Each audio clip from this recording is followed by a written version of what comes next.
That wasn't because I was frail. It's because of my outfit that I'm wearing from Malawi. This, I work with helping women learn how to support each other. And so our program director from Malawi brought me this outfit so that I would know that I was being supported by my sisters in Malawi. And so it has this wonderful straight skirt that does not allow me to lift my legs up very high. So, I'm going to talk to you about the things that you don't learn in school. And I'm going to give you the answer up front so I don't forget. And for me, the answer has been that I wasn't really taught how to be simple, how to be outrageous, or how to be effective. According to the last report, or the final report of the Federal Commission on Infant Mortality, between 1900 and 2000, the United States buried more babies that were born alive but did not live to their first birthday than all the soldiers that were killed and buried in all the wars we fought. That would be World War I, World War II, Korea, and Vietnam. Also, according to that report, African American babies bore the brunt of that. In any community that you go into, you know that the infant mortality rate for African American babies is at least 2.5 times that of other babies. So, for example, I work in Honduras, and the infant mortality rate in Honduras is 24 per 1,000 babies die. But right here in Washington, D.C., and some of our areas right around the Capitol, the infant mortality rate is 28 per 1,000. So that just kind of helps put the work that I do in perspective. A million years ago, in another lifetime, I used to work for the state of California as a health program advisor. And my job was to try to keep as much public health in the state of California as possible with the dwindling tax base that we were getting.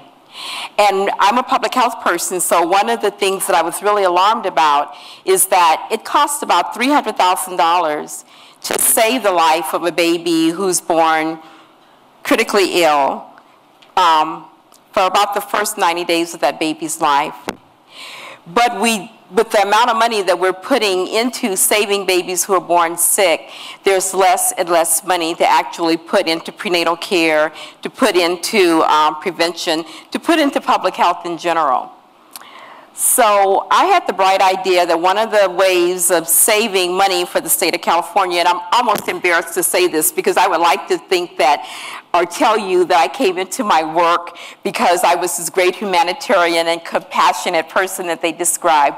But actually, I came into this work because I was trying to save money for the state of California. So my idea was to use community volunteers to provide one-on-one case management to women who were going to be high cost to the state of California.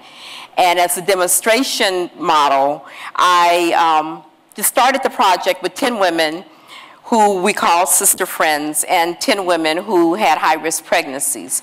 And I assigned myself to one of those women. Her name was Frances. Frances' baby was born and lived for 10 days. And in the 10 days that the baby lived, his name was Andre, he changed my life and is probably the reason why I'm standing here before you today. One of the things that a sister friend does, which is how the terminology even changed, because it's not about case management, it's about modeling the way to another woman, how she goes through her pregnancy and then how she goes about the business of raising her baby, is that when the baby doesn't live, you have to show the woman how to say goodbye to her baby. And so first I had to hold Frances' baby. And when I held DeAndre, that was the first time that I realized that infant mortality really means counting dead babies. And in our country, we count more dead babies than all the soldiers that we've sent out to fight. And DeAndre's lesson to me was that I needed to shift my thinking from where I was at that moment to who I really am as a human being. Because before I got my good job with the state of California as a health program advisor, I had been a high school dropout. I had actually lived in a bus station in Oakland for a while with 2 of my children, and I moved from the bus station into UCLA as part of the first economic opportunities program that UCLA had. And somehow I had forgotten that the purpose of my work was to go back and connect with the woman in the bus station. And as I held DeAndre, I remembered why I was there and the powerful lesson that he was teaching me. And at that moment, the Birthing Project became not just an attempt to save the state of California money, but it became an intention on my part to get to the heart of the matter. The difference between Frances and me was that when I was in the bus station, I really had the support of women in the community who said to me, "You have a future. You weren't raised to live in the bus station, and as a matter of fact, I'll hold your baby while you take that test in school tonight." And so the Birthing Project became more of a way of supporting women through the process of having a healthy baby and raising that baby, and the fact that it saves the state of California lots and lots of money is of no consequence to me really at this point. The Birthing Project gets to the heart of the matter because what it really does is it gives us an opportunity to think about not just connecting women with the resources that they need and helping them understand how to use those resources, but creating a space where women can think about the value of their own lives, where they can think about why they're making the decisions that they're making. It's a place that I can go to because I am the woman that most social entrepreneurs are coming to help. And I also know that if it was not for me, now I'm speaking as a mother and as a grandmother and as an African-American woman in general, if it were not for me, our social problems would be a lot different. The majority of the men who are locked up in the state of California, where our #1 industry is the prison industry, are black men.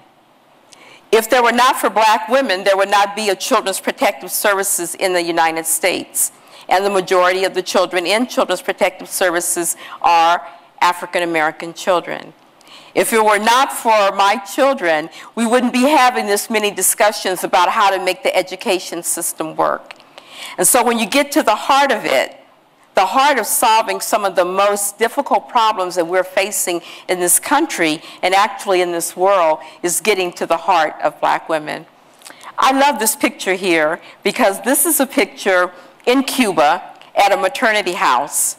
And I work in Cuba as part of the U.S. Cuban Medical School program because the Birthing Project realized that in addition to having a voice and supporting each other, we really needed to think about what are some of the things that the systemic changes that we need to make in order to make our system work for us. Well, one of the first things we did in California was to build a clinic.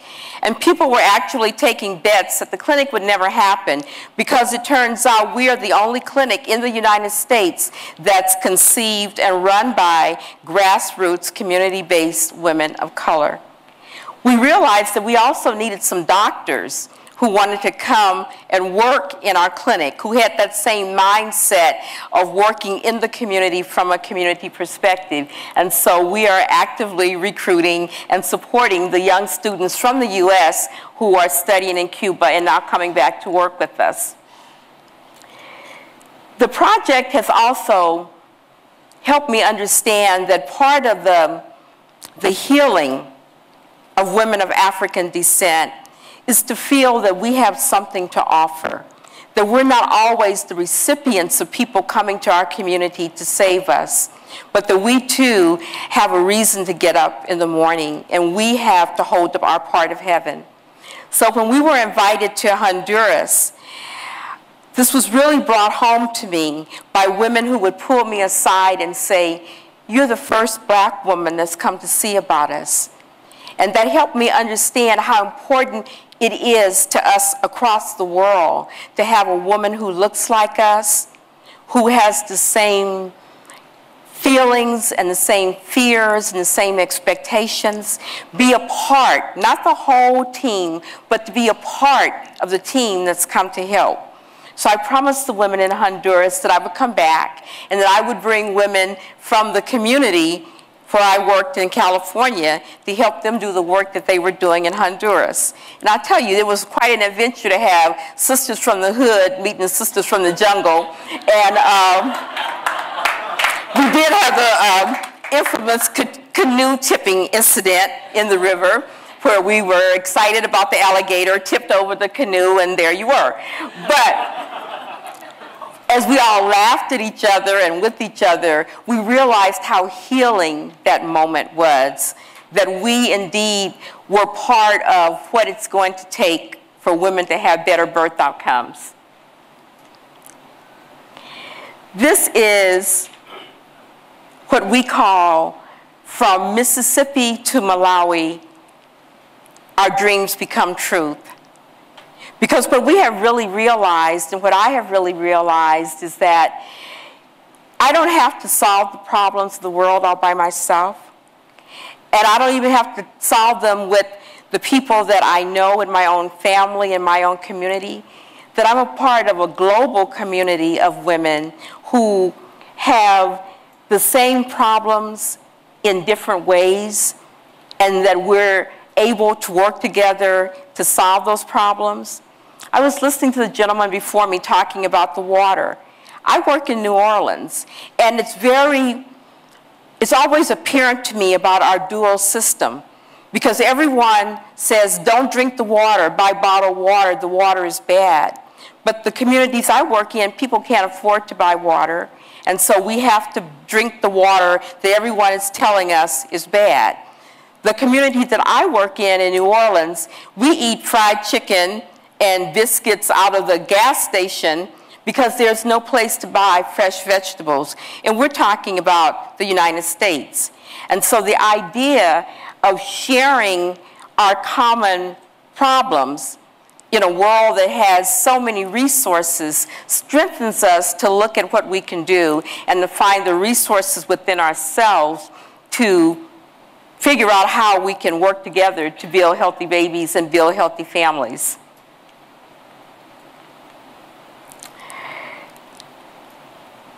When I think of change makers, and everyone is a change maker, for me, being a change maker means helping everyone else see the change maker in them.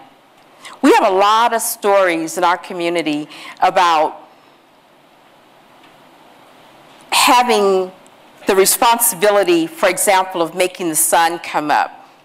If you remember the story of Black Orpheus, this was a little boy whose job it was to play his guitar every morning, and if he didn't play his guitar, the sun didn't rise. And at the end of the story, when he's killed, everyone kind of holds their breath for a moment because they wonder if the sun will rise. And then another little boy comes by and picks up the guitar and begins to play, and people can have that breath of, it's going to be all right. And so, for me, doing the work means not being the star, not being the celebrity, not being the person that's in front, but the person that's there saying it's in all of us. Because, you know, the birthing project is called the Underground Railroad for New Life. So I have to channel Harriet Tubman a lot. And what Harriet has said to me is that it wasn't about making slavery more comfortable. It wasn't about getting support groups for the slaves. It wasn't about making it more tolerable. It was about getting the hell up out of there and going someplace different. And in order to do that, everyone had to be involved in it. And everyone didn't do the same thing. Some people could take a whole group of people from Tennessee to Canada all by themselves. And there were other people who could only take a message from one plantation to the other. And there were other people whose job it was just don't say anything, just be quiet. And everyone, though, felt that the part they did changed the course of history. And so what I would like you to remember, just in case you don't get this in school, is that it doesn't matter how big the role is. It's important that you feel like you have a part in the whole thing, because once you have the gift of purpose, you will seek the gift of life. And in the world that I work in, the bottom line is really connecting the resources that are available with the people who need the resources. My job is to help people understand that their lives are worth saving, that it's worth doing whatever you have to do to get from where you are at this moment to where you need to be in order to have a healthy baby and a healthy future. Thank you.